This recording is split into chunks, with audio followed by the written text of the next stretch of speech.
Hello, you are listening to A Woman's Guide, Episode 8. Do you frequently feel like a victim? Do you feel weak, powerless, and unlucky?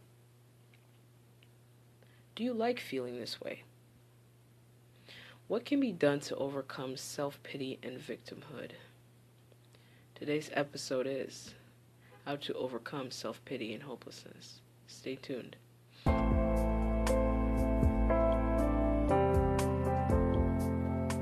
This is a woman's guide to reclaiming wholeness after sexual abuse.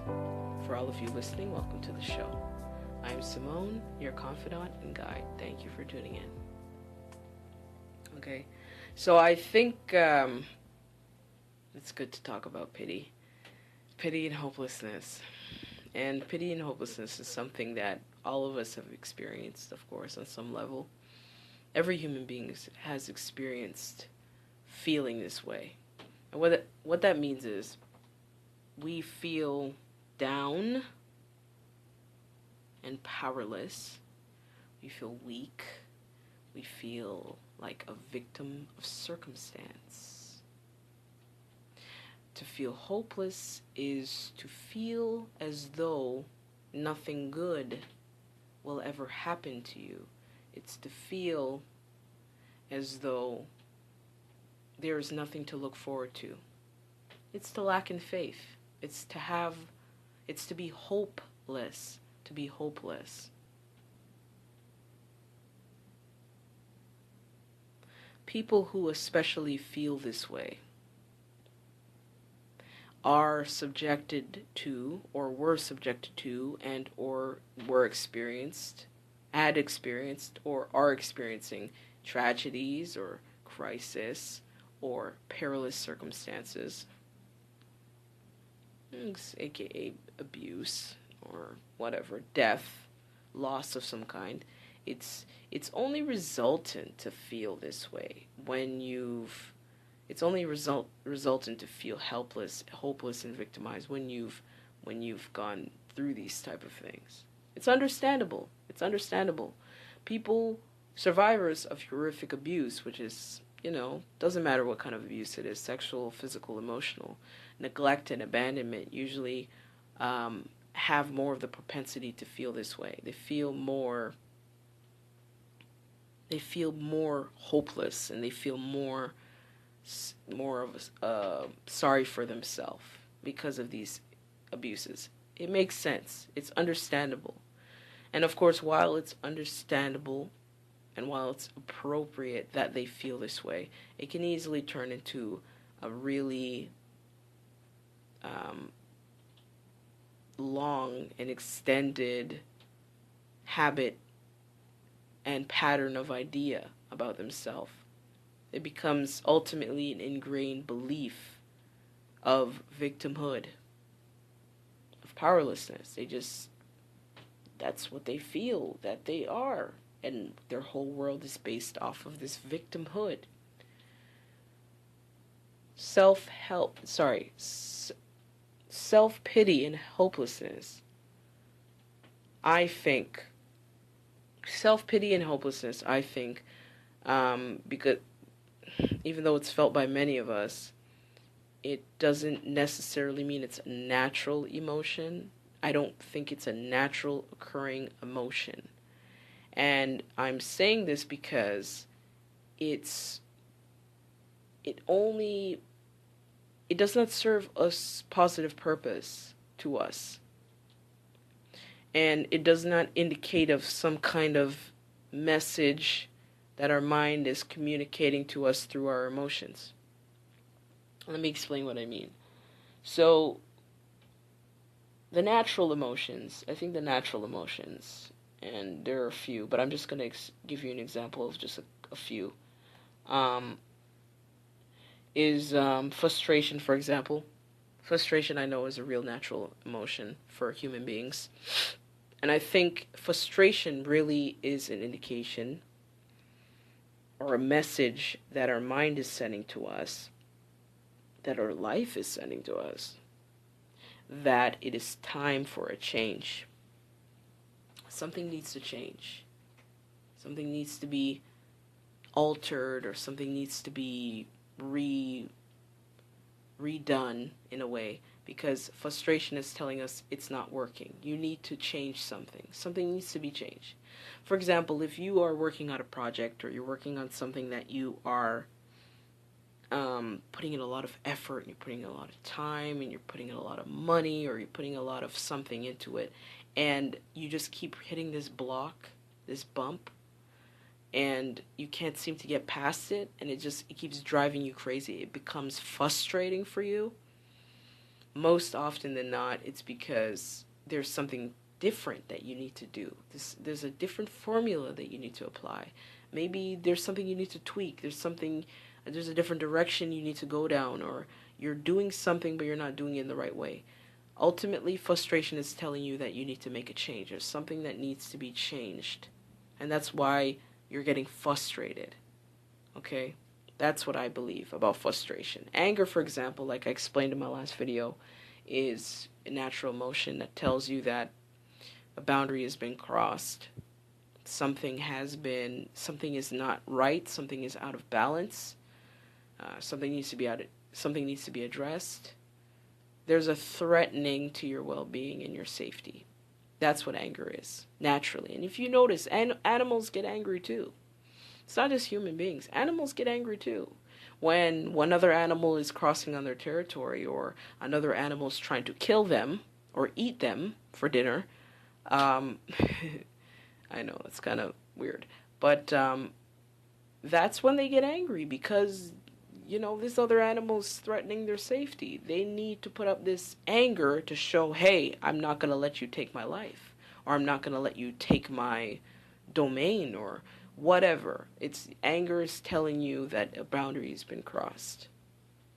But I've explained a little bit more of that in depth in my last video, which was episode 7. So you can check that out. Excitement is another example that I'm going to give to you. I believe excitement is an indication that you're on the right path. You're going the right way. You're doing something right. Excitement means that you are on the right path. You are doing something right. You are expressing something, or doing something, or being a certain way that is in alignment with your true self. That's what I believe excitement is. Your soul is communicating to you, and your mind is communicating to you and saying, yes, this is right for me, this is good. That's what I think about that. So, I don't think, now with the contrast that I'm making with these emotions, these natural emotions, I don't think that there's anything purposeful or productive about self-pity and hopelessness. There's no positive purpose to that.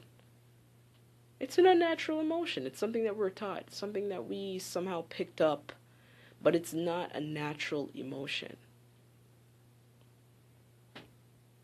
I think it is something that was born out of something that is out of alignment with our true selves, out of our true nature. So if I can explain that to you, I can say that because we're hopeless, we feel hopeless, or we feel powerless, which is self-pity. We feel like we're a victim. It goes in direct opposition to our true nature, which is to be powerful. We are powerful. We are capable. We are conquerors. We are winners. So if you're feeling self-pity and hopeless, do you think you're feeling like a winner? Or do you think you're feeling like you can overcome anything? No. It's total opposite to your true nature. So that's why I believe it's unnatural. It's not a natural emotion. Because it has nothing to do with our true self. And I'll explain to you why it's so damaging, because if you're following what I'm saying, is that if you're going to feel this way, you're going to feel pity, and you're going to feel hopelessness, and you're going to feel like, oh my gosh, nothing's ever going to happen to me. It's always going to stay the same. That's hopelessness. My life sucks. That's pity. I suck, that's pity. I don't think anyone likes me. No one will ever like me. This is pity and hopelessness, okay? To It's damaging because when you're talking like this, it's going to weaken and handicap or amputate yourself in some way, so to speak. It will. You're you're ultimately cutting, quote unquote, cutting yourself off from your own power by doing this. You're not getting in touch with your true power. You're not connecting with your true power when you are saying these things and when you're feeling this way. When you're having this mentality, you're cutting yourself off from your true power. You're not standing in your own power. You're not aligning yourself with your true power when you talk like that. That's victimhood. It's victimhood, and you're not a victim. You're actually really not a victim.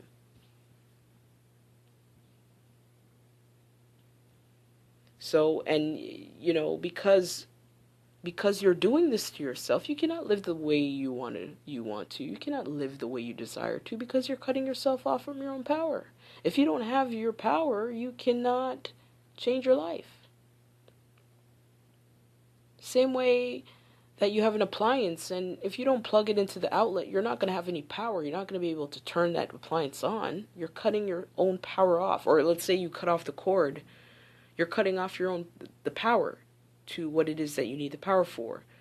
So you cut off the cord, you're not going to get any power. The appliance is not going to work.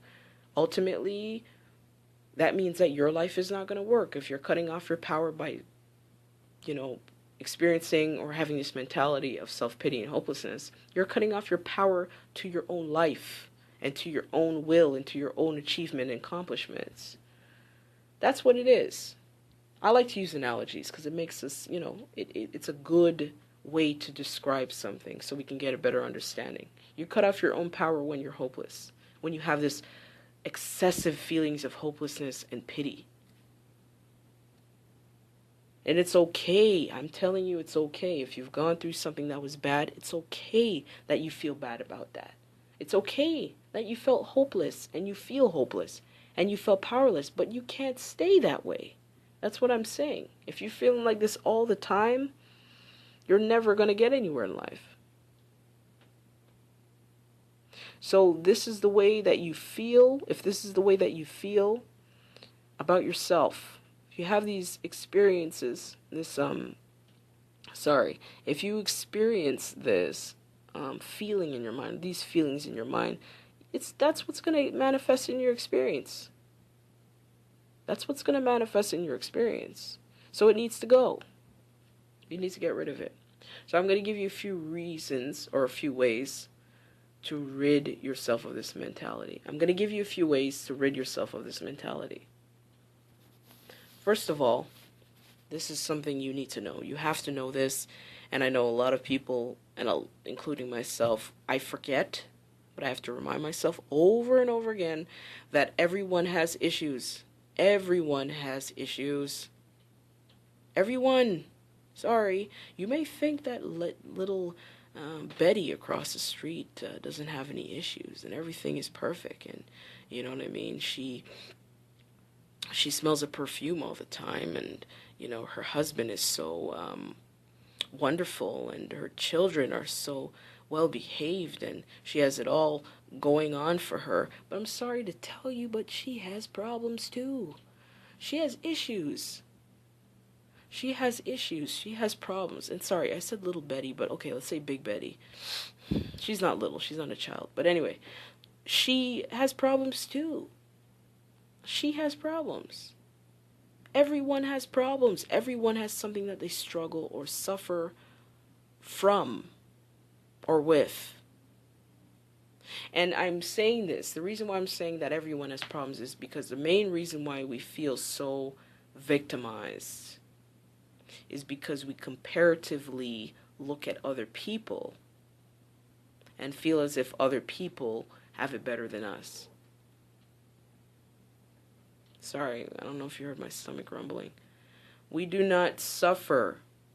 We feel like they do not suffer nearly as much as we do. Not true. Not true. It may look like they're better off. It may look like they don't have any problems, but sorry to tell you, everyone has problems. Everybody has issues. It may not be the same issues, but everyone has issues. Okay, they may not be dealing with what you're dealing with in the way that you're dealing with it, or maybe they may not have that problem altogether, but everyone has something that they're dealing with. Everyone is suffering from something. So if you're comparatively, looking at other people and thinking that you are the one who has it worse, and you're the one who's only dealing with that issue, and you're the only one that's always going to deal with this issue, and feeling bad about yourself, you need to think again. You have to have a better perspective, because everyone is dealing with something. Everyone's dealing with an issue. You may not see it, and you may not perceive it. You may not, maybe believe it, but everybody has issues. It's just not the issues that you're dealing with, but everyone has issues. And trust me, if you were given the chance to swap your issues for someone else's issue, would you really take it? You may want something, or you may be feeling sorry about yourself, for yourself about something, and then you finally get what it is you want, but then let's say you're swapped for another problem. Do you really want to take that problem on too? Instead? No, I don't think so. Everybody has issues. Because that's the main reason why we feel self-pity, is because we think we have it the worst. We think we have it really, really bad. And no one has it as bad as we do. And there are other people. I was saying that, yes, other people do not have the problem that you have, but there are people that are dealing with the exact same thing you're dealing with. You just may not be aware of it. Or you may not know these people, but they're dealing with it the same way you're dealing with it, or the same problem that you have. So you have to understand and look at the difference. You got to look at no, not the difference. You got to look at the reality of it. You got to look at the reality. Everyone has issues. Everyone has issues. Another point is, this is another way to rid yourself of this pity party you have. Understand this, that whatever you experienced to cause yourself to think of yourself as a victim, in actuality, you were victimized, but you're not a victim. You were victimized in those moments or circumstances, but you're not a victim. You're not a victim. You have to put the I-Z-E-D at the end of it. You were victimized, but you're not a victim. Because remember, these are moments that you were victimized. You have to detach yourself from what you experience, from who you are. You have to understand that these moments that you were victimized, they were moments. It wasn't permanent. Or you may be going through it right now, but it's not permanent. These are moments that you feel victimized, or sometimes we perceive that we're victimized, but other times we really were victimized, like we really were victimized. But that does not mean that you believe that you're a victim because of these moments that have passed, that you felt victimized, or you felt like a victim. So don't allow that to be your purpose and your reason and your reference for everything in your life, and your reference for living, and your reference for all your experiences. You need to separate it from your identity, because you are victimized, but you're not a victim. Why would you take something that's temporary and make it permanent? You take a temporary experience and you make it permanent. And what I mean by permanent is that you make it your identity, and you make it your reason and your purpose, and you make it your reference for everything, and you build your entire life around this thing that happened. Those moments where you're victimized. And I understand it's really hard, trust me. It's really hard to sit there and not think of yourself as a victim. It's really hard, especially if you've gone through things that just totally wrecked you and wrecked your world and wrecked how you felt about yourself. It's very easy to feel that you are a victim, but you're not a victim. You are victimized in that moment or in those moments, in that circumstance, but you're not a victim. This is another point. You have to realize that you are still alive. That's another reason. I'll explain to you why I would say that you're still alive. You're still alive. So what does that mean? When you're still alive, that means that, first of all, you survived what you went through. So that alone should cause you to feel a little bit better about yourself. But it also means that you're alive because you're living. And when you're living, there's always an opportunity that things are changing. There's an opportunity to change, for change, to heal, to experience, to have different circumstances, to redefine our circumstances. In this moment, like if we want to redefine how we feel about the circumstances, there's so much opportunities that we have because we're alive. You need to understand that when you're alive, life is change. So things are changing. Things are changing and shifting. They're always changing and shifting. So therefore your life is not over yet.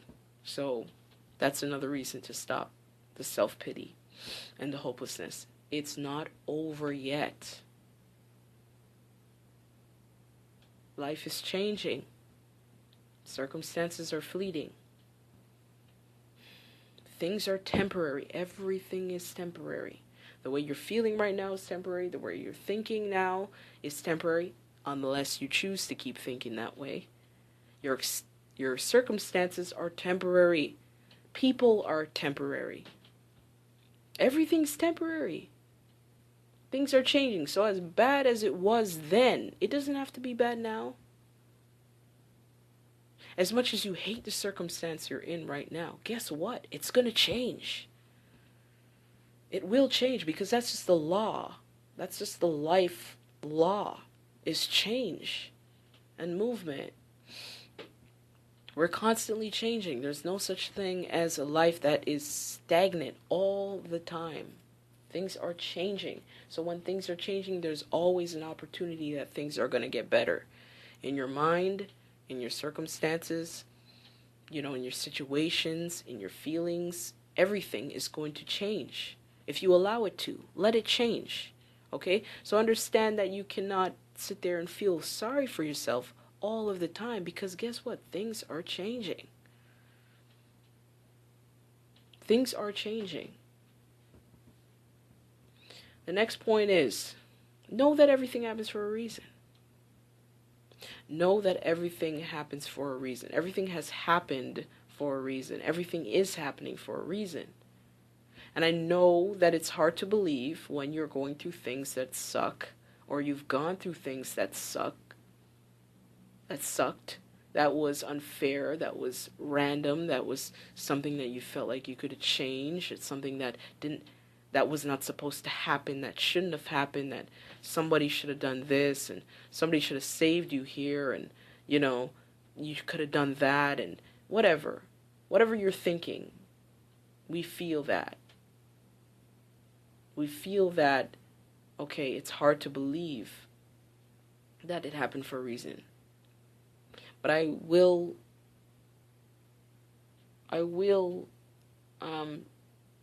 give this to you, or offer you this understanding for today. And you don't have to take it. But everything provides a lesson. Everything provides a lesson. And it does not matter, because I know a lot of us feel that it's like, if someone says to you, did you learn your lesson? It makes us feel as though it's something that we did. It was our fault, or we were the one that was at fault. that we were the ones that made a mistake, that we are to feel guilt and regret and stuff like that. But what I'm saying is that everything provides a lesson, whether it's your fault or not. Okay, because everything you experience teaches you something. It does not matter if you did it or they did it or who's at fault or who's not at fault. Everything provides you a lesson. Provides you a lesson. It teaches you something about life, about yourself. And of course, you may not know what the lesson is, or you may not even care. But if you have an idea or an understanding that there's a higher plan in place, this is only if you believe it. But I'm offering this to you for you to think that maybe there's some higher reason for this. If you understand that there's a higher plan in place, and if you trust that there's a higher plan in place, and of course the higher plan is for us to, not of course, I should stop saying of course, but if you know that this higher plan in place is to evolve and grow and make you a better person that you are meant to be, then you would understand that ultimately what you went through was for your good. Obviously, it was not good. It didn't feel good. It was crappy. It hurt, but it was for your ultimate good. It's for your highest good, because there was something that you had to learn and grow and evolve from. So everything happens for a reason. That's what I believe. And if you have this understanding, if you possibly think that, you know what, maybe something did happen for a reason, and you may not know the lesson now, but that's okay, because you can learn later. You can learn later, and you can know later. You can understand the lesson later. But when you know this, you won't feel pity for yourself. Ultimately, that's what I'm saying, my long-winded way of saying that. You won't feel pity because you'll know that there's a reason for it. And it's all about growing and evolving and becoming and, developing strength within yourself. So then you become empowered because you have this belief. So the next point is ultimately what I'm saying is you need to have trust. This is the way you become this is another way that you become rid. This is another way that you rid yourself of this mentality, is when you trust, like with what I just said with my long-winded point, is that you have to trust that there's a higher plan. And once you trust there's a higher plan, you're not going to feel pity for yourself. Because you know and you believe that everything's happening for a reason, and it's for your good, and it's somehow going to be good for you and good for other people too. So you have to trust your life, because you can trust your life. It doesn't seem like that. I'm telling you, it does not seem like that when you're going through some crazy stuff. It doesn't seem like that. But I'm at the point in my life where I feel like I can trust my life. I don't have to be afraid, and I don't have to feel bad about myself, because I know that there's a higher plan in place. It's for a reason. It may make sense in retrospect if you want to learn the lesson, or if you're open to learning the lesson, but you will. If you want to really know the lesson, you will. But that's what I think, okay? So those are my points for how to overcome self-pity. So I hope this helps you as you continue on your journey, because I know it's not easy. It's not easy. It's not easy to feel good about your life when you feel like everything happened and it sucked and it shouldn't have happened to you, and you're a good person, and maybe no one likes you as a person even though you're a very kind individual, and you can't understand why people don't give you opportunities and don't give you time and don't give you money, and you don't get a chance, and no matter what you do, you're not supported. I understand what that feels like. I get it. But just remember that you're more powerful than you think you are. You're a lot more powerful than you think you are. I'm telling you. You're a lot more powerful than you think you are. And the things that you are feeling The things that you are feeling sorry for yourself about most likely are the very things that are pushing you to discover your own personal power and the lesson that you need to learn for your life, the ultimate lesson that you need to learn for your life. So that's all I have for today. Thanks for listening to A Woman's Guide to Reclaiming Wholeness After Sexual Abuse. If you enjoyed this, you can subscribe to this podcast to enjoy more episodes. Next week, we will explore how to overcome anxiety and worry. Be sure to tune in. Until next time, take care.